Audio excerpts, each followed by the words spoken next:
You know, ghost stories are incredibly powerful, right? But have you ever stopped to think about how they actually work? How a few simple words on a page can create that creeping sense of dread? Well, to figure that out, we're going to deconstruct a story called The Last Call from Room 217. We're going to see how it masterfully builds suspense twist by twist to understand the mechanics of a really, really effective horror story. And it starts with an absolutely killer hook. I mean, this one line, it does so much heavy lifting.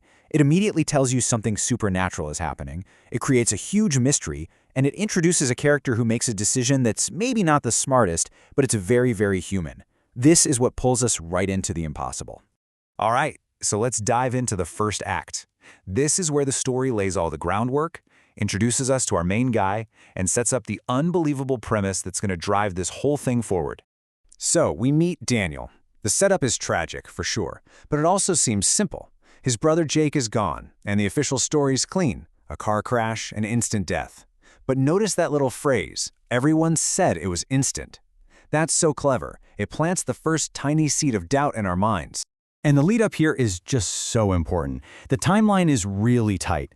Jake's death is fresh, the grief is raw, and by moving into Jake's room, Daniel puts himself right at the physical and emotional heart of the story. And then, it happens. The thing that kicks it all off, at this very specific, kind of creepy time, 2:17 a.m. And this is the moment where the normal world just starts to fracture. It's not some big, loud jump scare. It's something mundane made completely impossible. A dead phone that belonged to a dead guy is suddenly on. The tension here comes from that quiet, creeping wrongness of it all. And then, boom, the first real shocker. It's not Jake's name on the screen. It's not unknown number. It's his own name. The story immediately makes the haunting personal, deeply strange. Why would a call from your dead brother show your own name? The questions just start piling up. So of course he answers. And the voice on the other end? It's Jake. No doubt about it. But the message isn't what you'd expect, like a heartfelt goodbye or something. It's a warning. Don't sleep in this room. So right away, we know this isn't just a sad ghost. This is a ghost with a mission, and the core mystery is officially set. Okay, so that brings us to the second act. And this is where the story really starts to shift gears. What started as a simple ghost call is about to become something way more complex, and that initial shock gives way to a much deeper mystery. The story sets up this pattern, right? The 2:17 a.m. call. It gives this terrifying, almost logical rhythm to the whole supernatural thing. But the second call isn't just a repeat. Oh no. This one drops a bombshell that just changes everything. And here it is, the core conflict, laid out right in front of us. You've got the official story everyone bought into on one side, and on the other, a chilling message from beyond the grave claiming it was all a lie. Who are they? Why would they lie? All of a sudden, this isn't just a spooky ghost story. It feels like a conspiracy. Now this is such a crucial turn. Daniel stops being just a passive victim here. He becomes an active investigator. He's not just sitting around waiting for the phone to ring again. He takes this impossible information and actually tests it against the real world. That's what makes this so compelling. And what he finds is terrifying. The police report actually confirms what the voice on the phone said. Jake didn't die instantly. In fact, he tried to run. Run from what? And just like that, the story pivots beautifully. The mystery isn't about whether the ghost is real anymore. It's about what real-world horror Jake was trying to escape. So now we're in Act 3, and this is where the story brilliantly sets up its own rules, just so it can shatter them. The threat is about to shift from a voice on a phone to something physical, immediate, and a whole lot closer. So Daniel thinks, okay, I'll beat the system. I'll just stay out of the room. But the thing on the other end, it adapts. It's not tied to Jake's phone or Jake's room anymore. It can mess with the TV, and now it can reach him on his own phone. The haunting has gone mobile. That sense of having any safe space is totally gone. He picks up, and it's that same voice. It sounds just like Jake, and it says this absolutely chilling line. He followed me home.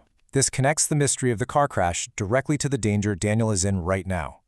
Whatever was chasing Jake that night, well, now it's hunting Daniel. So Daniel asks the only question you can ask at that point, the one we're all screaming in our heads. Who?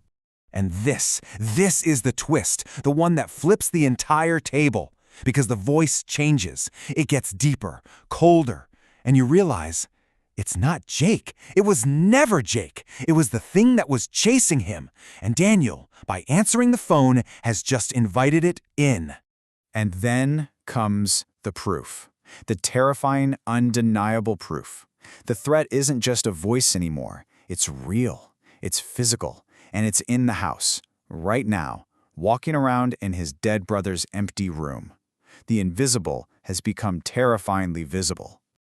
So, how do you possibly end a story like this? Well, this final section gives us a conclusion that's not just scary for Daniel, but it kind of expands the horror outwards in this really unforgettable way.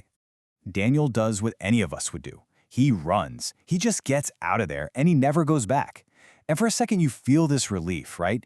He got away. He survived. But come on, the best horror stories never let you off the hook that easily. The final twist is still coming.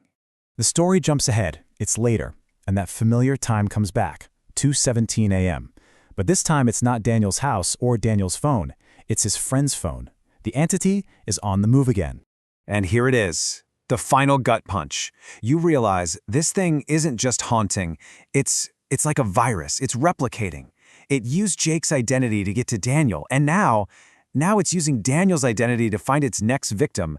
The haunting has become contagious. And this is where it gets really clever. The story stops being about Daniel, and it becomes about you. It asks you directly, turning the horror right at the audience. What would you do? And that's the final chilling lesson. The ultimate rulebook for this terrifying world. That last line isn't just a warning. It's telling you how the trap works. See, it doesn't need to get to know you. It uses your own identity, your own voice, your own name as its key. So by the time that phone rings, it's already got you. And all you have to do to let it in is answer.